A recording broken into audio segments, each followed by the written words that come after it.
For the New Hampshire primary, it is an unprecedented predicament. It certainly is an unusual situation, but I think it's one that we'll overcome. Amy Klobuchar's top supporters in New Hampshire are rallying as their candidate and 3 others in the Senate are effectively sidelined in Washington by the impeachment trial. We were all ready to do the usual things of knocking on doors and all of making phone calls and doing all of that. If we're called upon to do other things that we think will reach more people, I think all of us feel that we have to step up and do that. While the campaigns of the senators work around this unique obstacle, most of the rest of the field is in Iowa.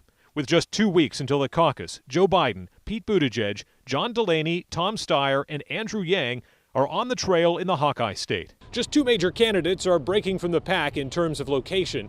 Deval Patrick is in New York, and Tulsi Gabbard is here in New Hampshire with the Granite State all to herself.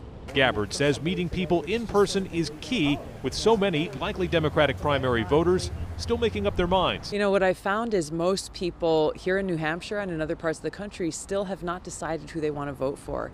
And there's no way to really replicate being able to be in the room with someone, to stop by someone's shop, shake their hand, and really talk person to person. Campaigns that no longer have that ability appear to be at a disadvantage. When they encounter interested voters, they're trying not to let them slip away. I have their names and telephone numbers right here. And when Amy's in town or when there's an event, my hope is to call them. And if I need to go and pick them up myself, I will. In Keene, Adam Sexton, WMUR News 9.